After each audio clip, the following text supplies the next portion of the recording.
मैं भी लिखता हूँ। तो मैं आलसी बहुत हूँ, तो उन्होंने ट्राई के ड्रॉप कर दिया। मैंने कहा मनीषा जी कर रही है अच्छा काम, मैं इतना कर सकता हूँ कि मैं उनके आरटी कर दूं, उनके ट्वीट को लाइक कर दूं, कम से कम ये तो कर सकता हूँ ना, अगर मैं लिख नहीं सकता। तो आपके बीच में जो भी अच्छा व्यक्ति है जो फैक्ट्स एंड फिगर्स पे बात करता है, तो आपको चाहिए कि उसको फॉलो करो, उसको रिट्वीट करो, लाइक करो। और उसमें यार पहले मुझे बड़ा इशू होता था, मेरी आरटी नहीं करता था लोगों की। अभी मेरे को जो अच्छा लगता है मैं आरटी कर देता हूँ। पहले मुझे लगता था मेरी मेरी ट्वीट दुनिया देखे, मेरी ट्वीट दुनिया देखे। अभी नहीं लगता ऐसा, अभी मैं इन सब चीजों को तो ये अच्छी बातें रखती हैं। असली भाई का एक चैनल है वेरोशियस, अगर किसी ने फॉलो नहीं किया है तो असली भाई पर लिंक डाल दो यार एक बार फिर से, तो वो वेरोशियस को आप फॉलो कर लो। उसमें बहुत सारी ज्ञान की बातें हैं। और कई बार क्या होता है, आपको जरूर नहीं है कि सारी किताबें पढ़ के ज्ञान वहीं से पीना है। अगर किसी व्यक्ति ने उसका क्रक्स लिख रखा है, नटशेल बना रखा है उसका, कि सही मायने में 300 पेज की किताब को 30 पेज में समराइज कर रखा है, तो वहां से ले लो ना यार। तुम्हें कौन कह रहा तुमसे पढ़ी जाएगी नहीं, समझ में तुमको आएगी नहीं, तो इसलिए जो समझ में आए उसका निचोड़ ले लो यार। अपने आपको जरूरी लेक्चरर बनना, हर एक आदमी लेक्चरर बन जाएगा, प्रोफेसर बन जाएगा, तो स्टूडेंट्स क्या करें। आयुष भाई तुम्हारे पास आते हैं दोबारा। और कोई व्यक्ति सरेंडर के बारे में बताना चाहता है, इंदिरा गांधी के, नेहरू के, या और जो भी कोई कांडी हमारे यहाँ है, प्लीज आपका वेलकम है। आप हैंड रेस कर सकते हैं, माइक मांग सकते हैं, आपको माइक मिलेगा, पूरा मौका मिलेगा बोलने का। बस मर्यादा में रहें, गाली वाली ना बके। हमारे होस्ट साहब जो है थोड़ा मर्यादा टाप जाते हैं कभी कभी। अगर वो नहीं मानते सिंतास मुआहिदा को, मैं बताता हूँ ना सरेंडर, ये को सरेंडर बताता हूँ। 1960 में जो ट्रीटी करी थी वाटर वाली, इंडिया का पानी इंडिया का सारा दे रहा है पाकिस्तान को। उसके बाद 55 करोड़ रुपए नहर भी बनाने का कॉन्ट्रैक्ट दे दिया, भैया पैसा नहर बना। ये सरेंडर था 1962 में जो चीन ने युद्ध करा। उसके पहले जब सरदार जी बोले कि भैया सेना मत हटाओ, अरे नहीं चीन भारत चीनी भाई भाई, हिंदू चीनी भाई भाई, ये सब गाने चला रहे थे, वो सेना हटा रहे थे। तुम हमें सरेंडर बता रहे हो। अगले 13 एयरपोर्ट होते हैं उनके, जो भी हवाई जहाज खड़े होते हैं फाइटर, उनके 13 थे, 11 खत्म कर दिए। तुम यार मतलब कौन सी मानसिकता के हो। कोशिश करेंगे तो कहीं देखो पता करो सीधा बोलो डायरेक्ट। अब्दुल चाचा भाई तो नहीं आते थे, इसका पता करना। दरिया के पानी अपने अवाम को दिलवाएंगे, लग जाए सरेंडर बोलेंगे। अब्दुल कलाम साहब का भी कपड़ा चेक करवा दिया था सोनिया गांधी ने। तो हमें बताओ सरेंडर क्या होता है। राष्ट्रपति जी मिसाइल इंडिया के थे, उनका कपड़ा उतरवा के चेक करवा दिया था उनको, ज्ञान पेल लगा के यहाँ पे। मुंह में जो गोबर आया तो हम चले जाओ। वो अपने वो थे क्या जो आटे लगे थे पाकिस्तान में, वो नहीं छोड़वा पाई आयरन लेडी। आके बोलेंगे यहाँ पे अगले ने भाई वाटर ट्रीटी खत्म कर रखी है। ठीक है उसके साथ बांग्लादेश वाले को भी बोल दिया कि जो गंगा का पानी तुम्हारे पास जाता है उसको हम अपने हिसाब से देंगे। जो कांग्रेस ने किया था उसको खत्म कर दिया। सरेंडर बताओगे। तुम्हारे खानदानी जो है ना, जिसके गुलाम हो वो शुरू से सरेंडर पड़े हैं अमेरिका और ब्रिटेन के अंडर में। ठीक है, और हम 6 के 6 दरिया हमें बताएंगे। पूरा खानदान इनका पता नहीं कौन सा किसान से बना हुआ, डीएनए नहीं पता लग रहा नेहरू का कहाँ से आ गया। में जो आया बस चले जाओ। डैम और मैं तो कोशिश करेंगे, इसीलिए मैं मना करता हूँ इसको मत किया करो। मैं तो अपने स्टेशन कभी इसको दिया नहीं आज तक। मैं चाहता हूँ इसको मिले। तुम्हारे जैसे लोगों ने भाई झारखंड में क्या किया, झारखंड में बनी है ना तो इनकी सरकार, वहाँ पे एक पार्टी ऐसी नई सीन थी। नहीं हम खेत का डांट सीधा करवा देंगे, हम मट्टी सही करवा देंगे, हम नहर बनवा देंगे। 15% वोट काट दिया, रेप लड़की का हुआ, सबने मिलकर मार डाला। पैसे भी उसको मिले जो रेप करने आया था। सरकार पैसे उसे दे रही है। तुम जैसे जो हो ना गद्दार, यही तुम्हारे कारण होता है ऐसा। नहीं मानते मतलब रेप करने आया उसको तो किसी ने समाज ने मिलकर मार दिया, वो मर गया, उसे पैसे भी दिए जा रहे हैं। नहीं तो सही काम कर रहा था रेप करने टाइम। तुम हमें सिखाओगे सरेंडर। बहन बेटियां घर के चले जाएंगे, पता नहीं भाई कौन सी जगह बैठे हो तुम। चेक करो अब्दुल चाचा तो यहाँ पे तुम्हारे बहुत ज्यादा बोलूंगा तो गड़बड़ हो जाएगा। झारखंड में देख लो सारे बना रहे क्या कर रहे हैं, आदिवासियों का आदिवासी कर रहे हैं होते कुराल कर रखा है, सबकी जमीन कब्जा हो रही है। हमें बताएंगे सरेंडर। योगी ये नहीं कर रहे, मोदी ये नहीं कर रहे, तुम्हें सारा ज्ञान है। नहीं मानते सिंतास मुआहिदा, बाहर निकलो बाहर से बांटते हो। लो जी सर आइस लो। तो कृष्णा भाई आप कंटिन्यू करो, ये तो फिर मैं दोनों जाता हुआ निकल जाएगा मुझसे। लेकिन आप भूल जाते हैं ना भाई, आइडियल चेक अपनी गौरव नहीं करते। एक्चुअली आइडियल आयुष भाई सबको पता है, मैं आपको बता देता हूँ कि जुगनू के आइडिया के पीछे एक मुसलमान है। इससे कई बार मतलब पिछले 1.5 साल में से कई बार ये बोला गया कि इसके स्पीसीज में कि भाई तुम ऐसा है। अच्छा मुझे बहुत ज्यादा संस्कृत नहीं आती है, मैं अगर आप मुझसे बोलो कि भाई ये कुछ श्लोक सुना दे तो मैं शायद ही सुना पाऊंगा।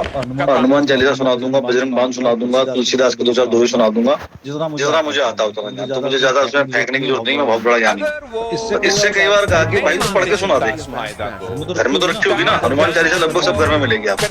कोई विरला घर ऐसा होगा जिसमें हनुमान चालीसा नहीं मिलेगी, सब घरों में मिलेगी। मतलब तो पढ़ के सुना दे भाई, मुझे याद नहीं है, नहीं वो नहीं सुनाएंगे भाई। इस पट्टे ने कभी जिंदगी में हनुमान चालीसा नहीं सुना, एक चौपाई नहीं उसकी सुनाई, गायत्री मंत्र इस बंदे ने सुनाया।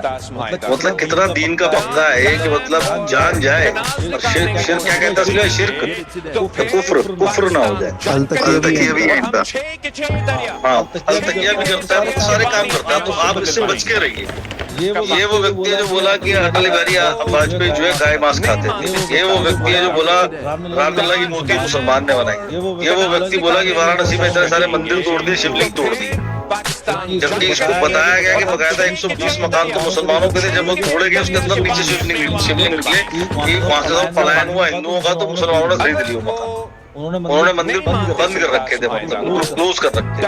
उन मंदिरों से आजाद कराया, दोबारा स्थापित कराया।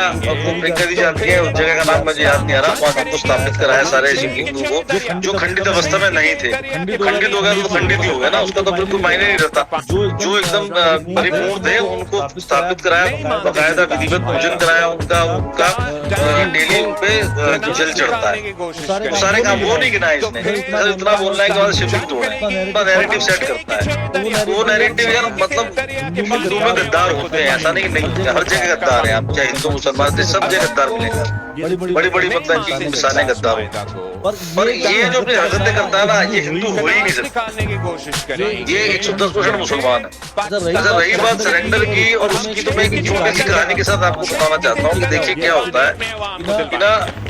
आपका कालखंड क्या था, उनका कालखंड क्या था, आपके कालखंड की सिचुएशन क्या थी, आपके पास सेना क्या थी, उनके पास सेना क्या थी, क्या सिचुएशन थी, वो डिफरेंट होती है। कई लोग कहते हैं डॉन ब्रैडमैन जो है बहुत बड़ा क्रिकेटर था और सचिन तेंदुलकर के बराबर नहीं। जबकि आप मानेंगे कि डॉन ब्रैडमैन ने सिर्फ 2 जगह मैच खेला, इंग्लैंड और ऑस्ट्रेलिया, वही स्कोर किया उसने जो भी स्कोर किया, और किसी कंटिनेंट में वो खेला ही नहीं। और सचिन तेंदुलकर लगभग सभी कंटिनेंट में खेला है, दुबई में भी खेला है, इधर भी खेला, उधर भी खेला, डिफरेंट पिचेस पे खेला है। डिफरेंट पिचेस पे खेलने के बाद उसने इतना अच्छा परफॉर्मेंस किया, ठीक है।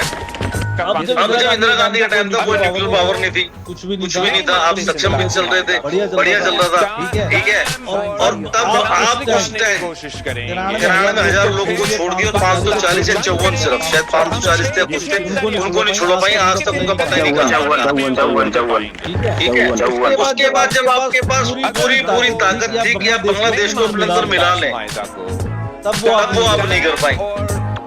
निकालने की कोशिश तो क्या ही आयरन लेडी यार। अब आज जो लड़ाई हुई है भाई साहब, 2 न्यूक्लियर पावर्स पर लड़ाई हुई है, उसके बाद जो उन्होंने 22 मिनट में घंटा दिखा दिया उस देश, 22 मिनट। आज मैं पढ़ रहा था मोदी जी की स्पीच, 22 मिनट उन्होंने 22 मिनट में घंटा दिखा दिया। अब उसके बाद देश में बैठे लोग कह रहे हैं कि सरेंडर कर दिया था। क्या ही लोगों का जमीर है, क्या ही लोगों का दीन ईमान है।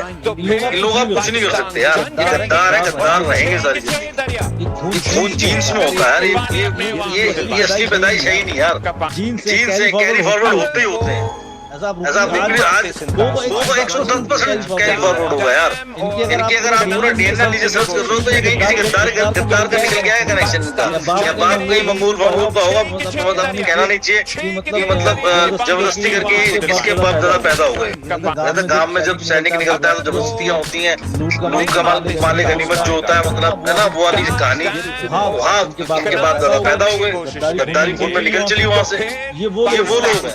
इन लोगों को भाई साहब मतलब जहाँ देखो पेल दो, खत्म करो कहानी, अपने रुकना नहीं है।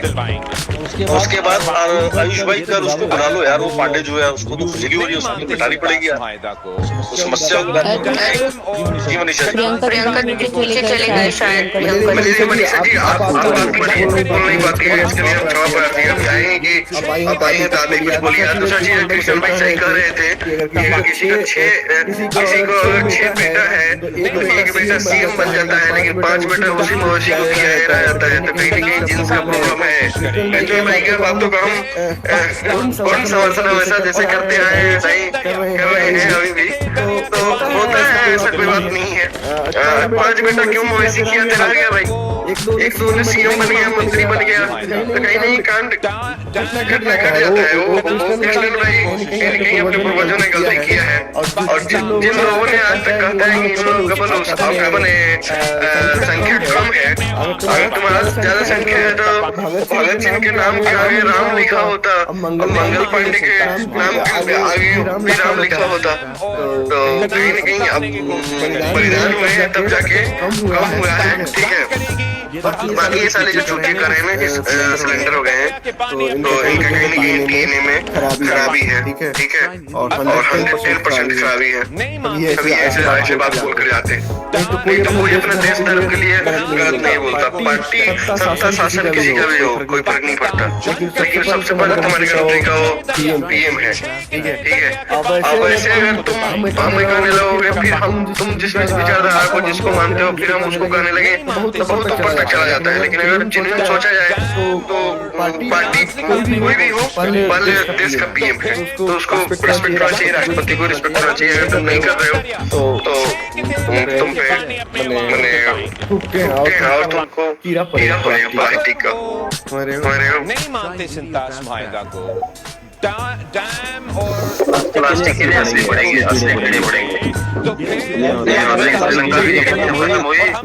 प्लास्टिक के लिए मरते नहीं ना आयुष भाई, वो जब रात को कब्र में होगा तो प्लास्टिक के कीड़े जब उसकी रीढ़ की हड्डी पर सरसराएंगे ना, तो अजीब सी खुजली मचेगी, और हाथों में जान नहीं कि मर चुका है, खुजली मिटाएगा कैसे, कीड़ा ऊपर नीचे करेगा तब आएगा मजा। तो असली के कीड़े नहीं डालते हैं, प्लास्टिक के कीड़े डालते हैं, तो मरे ही ना। मैं तो कह रहा हूँ टाइटेनियम के डालूं, टाइटेनियम तो strongest metal on this earth, तो कैसा कीड़ा बना के डलेगा इसके अंदर।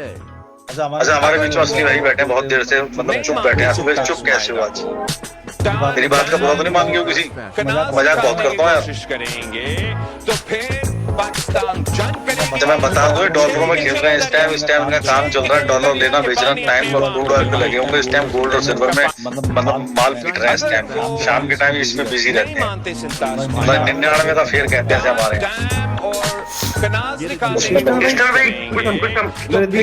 बाहर ऐसा आ जाता है, जितने पैसा अपन लगा के रखे, क्या पता कोई शेयर चमक जाता हो जाता, लेकिन ये सबसे सुनने को मिलता है। आपको तुम्हें उससे स्क्रीनशॉट भी भेजा था, बार नीचे में क्यों गिर रहे हैं, कब गर्म होगा पता नहीं। मैं तो बता रहा हूँ, शेयर मार्केट में झगड़ा चालू हुआ, मैं तो आउट। अच्छा, किसी को 99 के फेयर की स्टोरी मालूम है कि 99 के फेयर क्यों बोला जाता है? अगर वो होता है कोई याद होता है, जैसे 99 पे गया, उसको 100 नहीं पड़ पाया, हर चीज उसका संपन्न चला गया, लास्ट में कोई कारणवश फिर निपट के चला आया। इसे इसमें स्टोरी है, मुझे बहुत आधी याद है, याद नहीं है, मैं दोनों का फिर बताऊंगा। 99 फेर का मतलब क्या है? 99 फेर में आदमी खाना पीना भूल जाता है, 100 करने के चक्कर में लगा रहा था सारी जिंदगी। स्टोरी ऐसी है कि लाला के साथ में ना एक मजदूर रहा था लाला के मकान में।